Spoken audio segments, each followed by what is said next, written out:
The enemy of my enemy is my friend. The enemy of my enemy is my friend.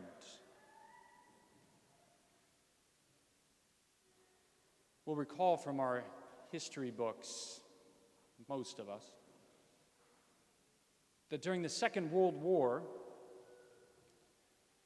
Nazi Germany had two enemies. One was us, the Western Allies, and the other was the Soviet Union.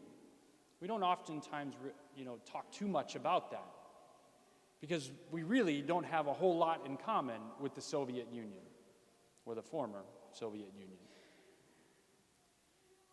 But during the Second World War, we had something enormous in common. We had a common enemy. And the enemy of my enemy is my friend.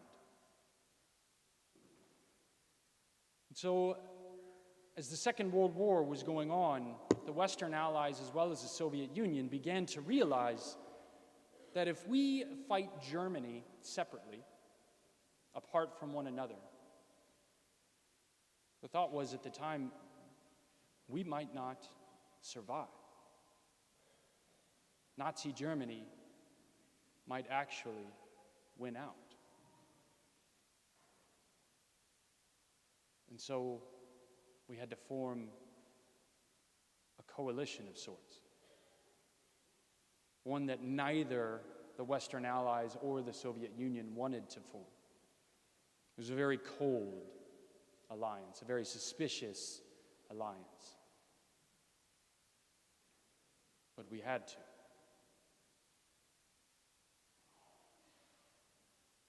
And we came to know, especially after the Cold War, who it was that we actually formed an alliance with.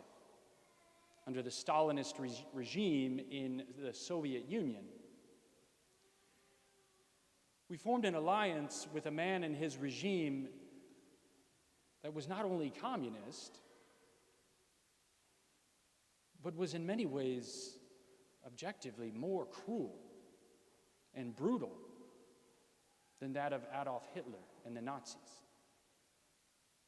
Under the Stalinist regime, we came to find out that the Soviet Union actually murdered nearly twice as many non-combatants as that of Nazi Germany. That's who we allied ourselves with. But we had to. We had to. Because the enemy of my enemy is my friend.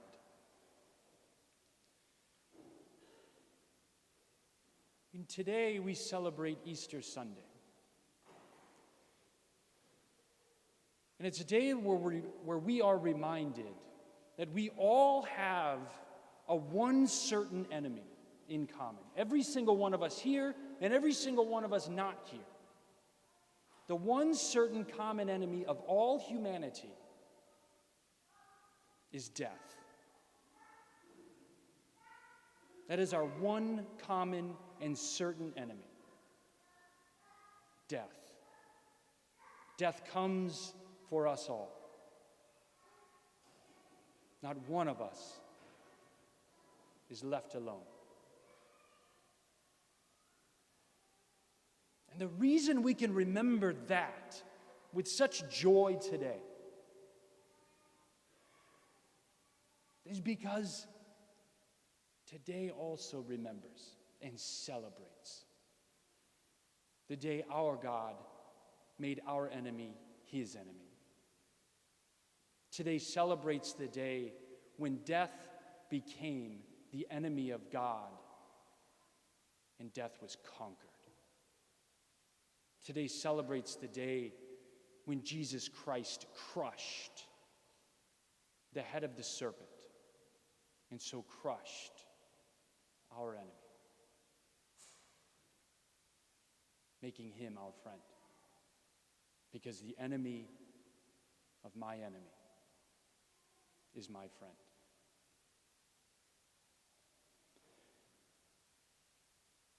But what God, what our Lord, what our risen Lord did for us was more than simply conquer and crush our enemy and conquer death. He did much more than that. He did much more than form with us some suspicious and cold and impersonal alliance.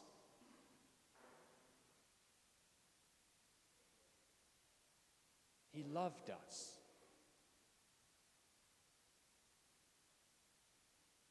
He did more than kill our enemy.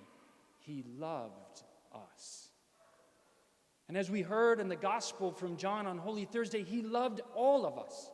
He loved his own to the end, until death on a cross. And he loved us beyond his death on a cross. He loved us into a new beginning, into new possibility, into new life, into relationship that can last for eternity.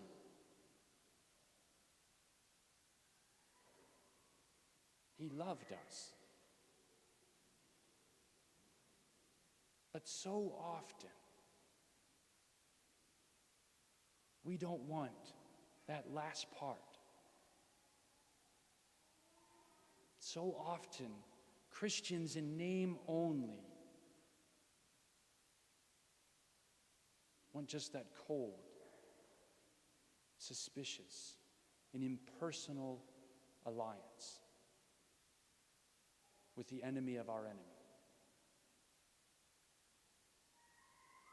We don't want relationship.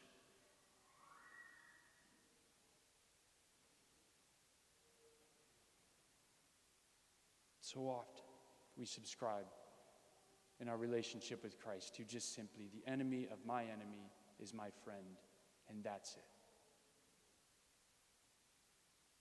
But we know that that is not friendship. That is not really friendship. And that must not be us. The world has enough Christians in name. We who are gathered here this morning and celebrating this day when our enemy was crushed, our friendship with our Lord must be that friendship. Because that is what he gave us, and we were created for more than a cold and distant and impersonal and unholy alliance. We were created for oneness. We were created for union. We were created for intimacy with our risen Lord. But how? How is this accomplished? Beyond that of what our Lord has already done, that of coming from heaven and being born in our likeness, that of suffering, that of being betrayed, that of carrying his cross, that of being scourged, that of dying on a cross, and that of rising. How do we do this beyond what our Lord has already done? How do we have that friendship? What is our part in that relationship? In a word, it is faithfulness. Faithfulness. This is how we go beyond the enemy of my enemy is my friend. Today, we will renew our baptismal promises. Last night, 12 people made their baptismal promises for the first time. Last night, 4 more people were brought into the Catholic Church, making it a total of 16, and all of us, like them, will renew our baptismal promises. And there are 6 questions that can largely be summed up into 2. Do you reject Satan and his evil? Do we reject all that is evil in this world and fight tooth and nail to overcome it? That is one promise that we are called to be faithful to. And do we believe in God? And that is more than just an intellectual question that requires an intellectual assent. It requires more than that. Does our life reflect that belief? Would a random onlooker be able to know that, yes, we are disciples of our crucified and risen Lord? Do we believe in God, and does our life reflect that day in and day out? Faithfulness. Faithfulness to these promises. And don't do this because I say so. I'm with you. I need to grow in this. Do it because our Lord is more than just the enemy of our enemy. Our Lord has loved us unto death and beyond death, into a new beginning that can begin for us all today.